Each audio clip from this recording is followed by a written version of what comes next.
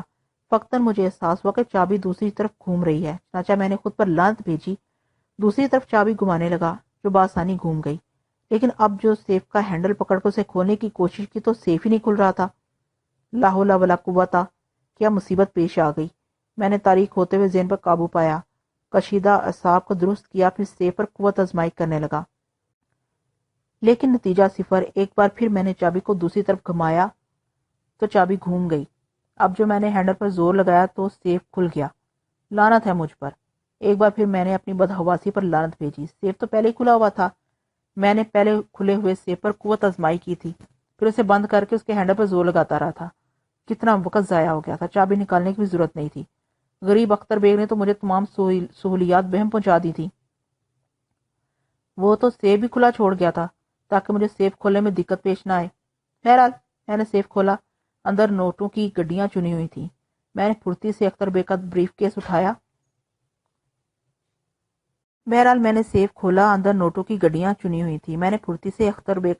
اٹھایا۔ جس میں وہ شام کو تمام نوٹ بھر کر بینک کو جمع کرانے جاتا تھا، اور پھر میرے ہاتھ برق رفتاری سے سیف کی گڈیاں نکال کر بریف کیس میں جمانے لگے۔ میری نگاہیں بار بار دروازے کی طرف اٹھ رہی تھیں کہ کہیں چوکیدار مراد بخش لمبی لمبی ڈکاریں لیتا ہوا اندر داخل نہ ہو جائے۔ میں نے سیف کی آخری گڈی بریف کیس میں رکھی، اسے بند کیا، پھر پھرتی سے کیبن کی دیوار پھلانگ کر باہر آ گیا۔ دروازے پر پہنچ کر میں نے دوسری سمت کی آہٹ لی، کوئی چاپ نہیں تھی، تمام لوگ لنچ میں مصروف تھے۔ میں دروازے سے نکل آیا۔ اس بڑے ہال کا ایک دروازہ مین گیٹ کی طرف جاتا تھا، جہاں سے عمارت میں داخلے کا عام راستہ تھا۔ بائیں ہاتھ کی ایک پتلی سی گلی تھی جو عمارت کے عقبی حصے میں جاتی تھی۔ عقبی حصے میں جوتے بنانے کا کارخانہ تھا، جس میں کام کرنے والوں کے لیے حشمت بیگ نے عقب میں ایک دروازہ کھلوا دیا تھا۔ اس وقت میرے یہاں سے باہر جانے کے لیے عقبی دروازہ ہی مناسب تھا، چنانچہ میں تیز سے گلی پار کر کے دروازے پر پہنچ گیا۔ دروازے میں زنجیر لگی ہوئی تھی، میں نے احتیاط سے کھولا، باہر نکل گیا۔ ہاں، میری دلی آرزو تھی کہ مجھے فوراً ٹیکسی مل جائے۔ اندازاً 1:30 بج گیا ہوگا۔ 2:12 پر ٹرین جاتی تھی جس میں نے ٹکٹ بک کرایا تھا۔ مجھے کہیں اور نہیں جانا تھا بلکہ یہاں سے سیدھا اسٹیشن جانا تھا، کم سے کم 2 ٹیکسیاں بدل کر۔ چنانچہ میں سڑک پر نکل آیا اور میری نگاہیں دور دور تک ٹیکسی تلاش کرنے لگی۔ خوش قسمتی سے ایک ٹیکسی نظر آ گئی۔ میں زور زور سے ہاتھ ہلانے لگا، لیکن ڈرائیور صاحب پان کے شوقین تھے، اس لیے وہ پان والے کی دکان کے سامنے ٹیکسی روک کر اتر گئے۔ میں ضرورت مند تھا، اس لیے دل میں گالیاں دیتا ہوا آگے بڑھا اور ان کی خدمت میں حاضر ہو گیا۔ انہوں نے شہزادی والا پان کھایا، پھر نخوت سے میری طرف دیکھا۔ کدھر جانا ہے؟ پیلس سینما، میں نے کہا۔ عام ادھر نہیں جائے گا۔ وہ ٹیکسی کی طرف بڑھتے ہوئے بولا۔ میں کسی فقیر کی طرح اس کے پیچھے پیچھے لپکا۔ بڑا ضروری کام ہے ہاں صاحب، میٹر سے 1 روپیہ زیادہ لے لینا۔ او صاحب، تم لوگ بہت پریشان کرتا ہے۔ وہ نیم راضی ہو گئے اور میں ان کی رضامندی پا کر جلدی سے ٹیکسی میں بیٹھ گیا۔ ٹیکسی نے مجھے پیلس سینما چھوڑ دیا اور میں ڈرائیور صاحب کو بل ادا کر کے ماں 1 زائد روپے کے تیز قدموں سے چل پڑا۔ جب ٹیکسی دور نکل گئی تو میں رکا۔ میں نے دزیدہ نظروں سے چاروں طرف دیکھا اور کسی ایسے شخص کو نہ پا کر جس نے مجھے ٹیکسی سے اترتے دیکھا ہو، ایک دوسری ٹیکسی کو اشارہ کیا جو ہوٹل کے سامنے کھڑی تھی۔ یہ ڈرائیور بہت شریف تھا، فوراً آ گیا۔ میں دروازہ کھول کر اندر بیٹھ گیا۔ اسٹیشن، میں نے کہا، اور ٹیکسی چل پڑی۔ پیلس سینما سے اسٹیشن کا زیادہ فاصلہ نہیں تھا۔ ٹیکسی چند منٹ بعد وہاں پہنچ گئی۔ میں نیچے اتر گیا۔ میں نے اس شریف ڈرائیور کو بھی 1 روپیہ زیادہ دیا اور بریف کیس لیے ہوئے اسٹیشن کی عمارت میں داخل ہو گیا۔ پلیٹ فارم پر لگی ہوئی گھڑی میں نے وقت دیکھا، 2 بجے تھے۔ گویا ابھی ٹرین کی روانگی میں 12 منٹ تھے۔ میں نے 2-3 گہری گہری سانسیں لیں۔ یہ 12 منٹ بہت طویل محسوس ہو رہے تھے۔ ویسے اس دوران مجھے کھلے عام نہیں رہنا چاہیے، ایسے موقع پر خواہ مخواہ کے جانے والے ٹکرا جاتے ہیں۔ چنانچہ میں فرسٹ کلاس کے ویٹنگ روم کی طرف بڑھ گیا، راستے کے لیے نہیں، صرف چہرہ ڈھکنے کے لیے۔ پھر میں ویٹنگ روم میں جا کر بیٹھ گیا۔ بریف کیس میں نے کمر کے پیچھے رکھ لیا تھا اور اخبار کھول کر چہرے کے سامنے کر لیا تاکہ کوئی مجھے دیکھ نہ سکے۔ میرا دل بری طرح دھڑک رہا تھا، ہاتھ پاؤں مفلوج ہوئے جا رہے تھے، لیکن اگر میں خود کو نہ سنبھال سکا تو ہمیشہ کے لیے ڈوب جاؤں گا۔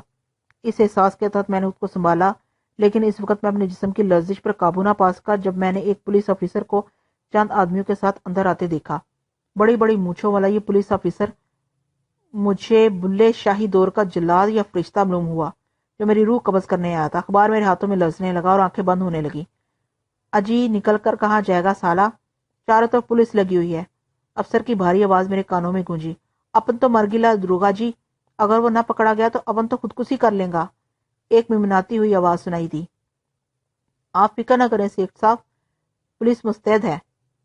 پولیس مستعد ہے میرے ذہن میں چھناکے سے ہونے لگے اور اپنے ہاتھوں کی لرزش پر قابو پانے کی کوشش کرتا رہا۔ میری ہمت نہ ہوئی کہ اخبار چہرے سے ہٹا کر انہیں دیکھ سکوں۔ دل تھا کہ سینے کا پنجرا توڑ کر باہر نکل جانے کی جدوجہد کر رہا تھا۔ اب کیا کروں؟ کیا کروں؟ کیا بیگ چھوڑ کر بھاگ نکلوں یا پھر پولیس آفیسر کے پیروں پر گر پڑوں کہ ایک بار غلطی ہوگی، اب ایسا نہیں کروں گا، یا یہ سب کچھ اس مردود اختر بیگ اور زرینہ کی وجہ سے ہوا ہے۔ کاش میں انجیلا سے عشق جاری رکھتا۔ میرے خیالات لرزاں تھے کہ ذہن کے کسی گوشے میں خیال ابھرا، اتنی جلدی پولیس کا یہاں پہنچ جانا ممکن نہیں ہے۔ پھر وہ ممناتی آواز بھی سیٹھ حشمت کی نہیں تھی، کوئی اور بھی ہو سکتا ہے۔ میں خواہ خوفزدہ ہو رہا ہوں۔ اگر میری خوفزدگی کو پولیس افسر نے نوٹ کر لیا تو میں اس کی نظر میں مشکوک ہو جاؤں گا۔ اس طرح میں خود اپنی موت کو آواز دے رہا تھا۔ ایک بار پھر میں نے زبردست کوشش کر کے خود کو سنبھالا اور اب جسم کی لرزش پر قابو پایا۔ اسی وقت باہر سیٹیوں کا زبردست شور سنائی دیا اور پولیس افسر چونک پڑا۔ آئیے دیکھیں، اس نے جلدی سے کہا۔ وہ سب تقریباً دوڑتے ہوئے باہر نکل گئے۔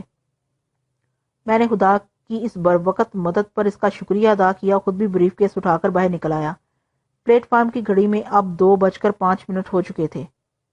ٹرین بھی پلیٹ فارم پر لگ گئی تھی۔ اس وقت میرے لیے عافیت کی جگہ ٹرین کا کمپارٹمنٹ تھا۔ میں فرسٹ کلاس کی کمپارٹمنٹ کی طرف بڑھ گیا۔ اس دوران میں نے پلیٹ فارم کے آخری حصے میں پولیس کی بھاگ دوڑ دیکھی تھی اور پھر لڑکھڑاتے قدموں سے میں فرسٹ کلاس کی کمپارٹمنٹ میں داخل ہو گیا۔ ایئر کنڈیشن کمپارٹمنٹ کی ایک سیٹ پر بیٹھ کر میں نے اس ذلیل دل پر قابو پانے کی کوشش کی جو اپنی تمام دھڑکنیں آج ہی پوری کر دینا چاہتا تھا۔ پھر جب مجھے گاڑی کھسکنے کا احساس ہوا تو میری جان میں جان آئی۔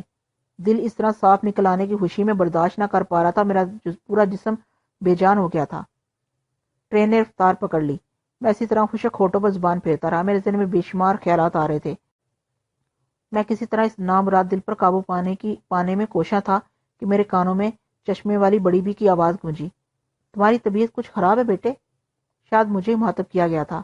میں اس تحاطب پر چونک پڑا لیکن میں نے آنکھیں نہیں کھولی۔ بڑی بی میرے جواب کا انتظار کرتی رہی، پھر کسی سے بولی، افضل میاں دیکھو تو اس بیچارے کو، مجھے تو بیمار معلوم ہوتا ہے۔ او ہوگا حالہ جان، آپ تو خواہ ہر ایک سے ہمدردی جتانے بیٹھ جاتی ہیں۔ یہ موٹے صاحب کی آواز تھی۔ الو کا پٹھا، میں نے دل ہی دل میں کہا، لیکن آنکھیں نہیں کھولی۔ بہرحال ان لوگوں کی گفتگو سے مجھے اتنا فائدہ ضرور ہوا تھا کہ میرے خیالات بٹ گئے تھے۔ بھائی انسانی ہمدردی کا تقاضا ہے۔ تم دیکھو بیٹی۔ جی امی، ایک نوجوان لڑکی نے کہا اور میرا دل اچھل پڑا۔ ایک نوجوان لڑکی مجھے دیکھنے آ رہی تھی؟ کیسے دیکھے گی؟ میں یہی سوچ رہا تھا۔ بہرحال میں نے اپنی حالت بہتر ہوتی ہوئی محسوس کی۔ لڑکی میرے پاس پہنچ گئی۔ میں نے آنکھیں بند کیے کہ فیصلہ کر لیا کہ ان سے کیا گفتگو کروں گا۔ تب لڑکی کی آواز میرے کانوں کے قریب گونجی۔ کیا آپ سو رہے ہیں جناب؟ میں نے آنکھیں کھول دی۔ میری آنکھوں میں ممنونیت کے جذبات تھے۔ میں نے کمزور آواز میں کہا، پانی، اگر ایک گلاس پانی پلا دیں تو۔ ابھی 1 منٹ، لڑکی نے جلدی سے کہا۔ پھر اس نے پلاسٹک کے جدید ساتھ کے ایک تھرماس سے پانی گلاس میں انڈیلا اور لے کر میرے پاس آ گئی۔ در حقیقت پانی کی شدید ضرورت محسوس کر رہا تھا۔ یہ چند لمحات ایسے گزرے تھے کہ بس میں خود کو برسوں کا مریض سمجھنے لگا تھا۔ میں نے پانی پیا اور جان میں جان آئی۔ گاڑی کی تیز رفتار مجھے سکون بخش رہی تھی اور میں سوچ رہا تھا کہ میں اپنے مقصد میں کامیاب ہو گیا ہوں۔